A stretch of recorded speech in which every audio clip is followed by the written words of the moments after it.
House पहुंचा है। TGT और जेबीटी जो बैच वाइज भर्तियां हैं उसको लेकर कल हमने एक जानकारी आपको दी थी, उसके बाद कुछ क्वेरीज आई हैं और उन क्वेरीज को एड्रेस करना जरूरी था। देखिए, बैच वाइज भर्तियां जो हो रही हैं वो इकट्ठी पोस्टें थी, इसलिए उसमें जो एक्स सर्विसमैन वाले भी उसी में काउंट होंगे। दरअसल दो तरह की चीजें इसमें हैं। कल हमने एलिमेंट्री एजुकेशन डायरेक्टरेट से पता किया तो उन्होंने कहा कि अभी जो 12 जिलों की मेरिट थी उसको फिर कंसोलिडेट करके स्टेट की एक मेरिट बनती है, उसके बाद मेरिट लिस्ट जारी नहीं होती, सीधे अपॉइंटमेंट ऑर्डर जारी होते हैं। लेकिन अभी कंसोलिडेटेड लिस्ट बनी नहीं है, जब बनेगी तो उसके बाद दोबारा से परमिशन के लिए हाई कोर्ट जाना पड़ेगा।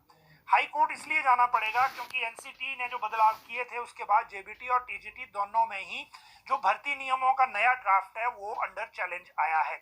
और अंडर चैलेंज इसलिए आया है क्योंकि कुछ याचिकाकर्ता गए हैं अपने अपने तर्कों पे कि एनसीटी उन्हें अलाउ करता है लेकिन हिमाचल सरकार नहीं कर रही, और कुछ इसलिए गए हैं कि जो एनसीटी ने जो बदलाव किए थे वो किस ईयर से किए थे और हिमाचल में उसको लागू करने का ईयर कौन सा है। तो इन तकनीकी ग्राउंड पे हाई कोर्ट ने ये कह रखा है कि आप काउंसलिंग और बाकी रिजल्ट बनाने की प्रक्रिया तो जारी रखिए, लेकिन आप रिजल्ट या नियुक्ति नहीं देंगे हमारे से अनुमति के बिना। तो अनुमति के लिए अभी हाई कोर्ट जाना पड़ेगा, एक तरह से रोक है। तो ये दोनों चीजें हैं। जैसे ही इसमें कंसोलिडेटेड सारा मामला क्लियर हो जाएगा तो फिर हाई कोर्ट जाएंगे परमिशन लेने और उसके बाद ये नियुक्ति होगी। शास्त्री भर्ती में अभी कोई अपडेट नहीं है और जब भी कोई अपडेट इसमें होगी तो उसकी जानकारी हम आपको अलग से देंगे। अगली अगर हम बात करें तो वो 817 का मामला है, GOAIT 817 का, जिसको लेकर लॉ में फाइल गई थी। लॉ की एडवाइस आई थी, एडवाइस में ये कहा था कि जितने आरोपी इसमें हैं उन आरोपियों के उतने पद अगर खाली रख दिए जाएं तो आप इसमें रिजल्ट घोषित करने की संभावना देख सकते हैं, लेकिन पहले विजिलेंस एजेंसी जो जो जो विजिलेंस ब्यूरो है उनसे क्लैरिटी करना इसमें जरूरी है। अब दूसरी बात यह है, जो अभ्यर्थी हैं बेचारे जिनको रिजल्ट का इंतजार है, जिन्होंने सुप्रीम कोर्ट तक लड़ाई लड़ी, उनका इसमें कोई कसूर है नहीं। लेकिन सिचुएशन ये है कि अभी अगर सरकार रिजल्ट घोषित भी कराना चाहेगी तो किससे कराएगी, ये सबसे बड़ा सवाल है। वैसे अगर हम आपको फाइल मूवमेंट की बात बताएं तो लॉ से जो एडवाइस आई थी, लॉ से एडवाइस आने के बाद इसी फाइल पर जो सेक्रेटरी पर्सनल हैं उन्होंने ये लिख दिया है कि पहले इस मामले में एडी क्लियर करे, एडी मतलब विजिलेंस क्लियर करे थ्रू सेक्रेटरी होम।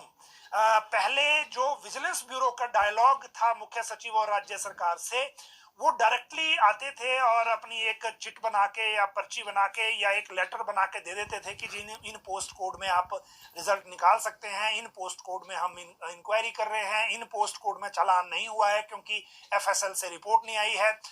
और जो राज्य सरकार को रिपोर्ट आई है उसके मुताबिक विजिलेंस ब्यूरो ने फॉरेंसिक पर कुछ नाराजगी और कुछ आरोप जैसे भी लगाए हैं। उसमें ये लिखा गया है रिपोर्ट में कि जो धर्मशाला में जो फॉरेंसिक का एक सेटअप है, विंग है, उनको जो आईओज हैं या जो अलग अलग केस दायर हुए हैं वहां के जो ऑफिसर जब उनसे जानकारी मांग रहे हैं तो उनको जानकारी नहीं दे रहे हैं, ऐसा फाइल पे लिखा गया है जो रिपोर्ट आई है पर्सनल में। और उसमें ये बात भी है कि जो फाइनल रिपोर्ट है फॉरेंसिक की वो दिसंबर के दूसरे हफ्ते में देने को कहा गया है। ये विजिलेंस ने बताया है राज्य सरकार को कि अभी फॉरेंसिक से कंप्लीट रिपोर्ट नहीं आई है और दिसंबर के दूसरे हफ्ते में फाइनल रिपोर्ट देने के लिए कहा गया है फॉरेंसिक से। तो ये एक स्टेज है। इसके बाद जो सेक्रेटरी पर्सनल ने फाइल पे लिख दिया कि अब जो एडी है वो क्लियर करें पहले विजिलेंस ब्यूरो से कि वो इन भर्तियों के मामले में जिनमें FIR है उनके मामले में क्या कह रहे हैं और उनका जो चालान है वो कब होगा, पुटअप कब होगा। सेक्रेटरी होम है अभिषेक जैन। अभिषेक जैन वो अधिकारी हैं जिन्होंने हमीरपुर कर्मचारी चयन आयोग को, जिनकी रिपोर्ट के बाद बंद किया गया था, और उन्होंने ये रिपोर्ट दी थी कि हमीरपुर कर्मचारी चयन आयोग अपनी सिक्रेसी और अपना जो उनका मैंडेट था उसको निभाने में विफल रहा है और उनकी जो क्रेडिबिलिटी पर भरोसा नहीं किया जा सकता। उसी के बाद अब सेक्रेटरी होम के थ्रू ये लिखा हुआ आना चाहिए कि आप FIR के बावजूद इसका रिजल्ट घोषित करिए। मान लीजिए ऐसा लिख के भी आ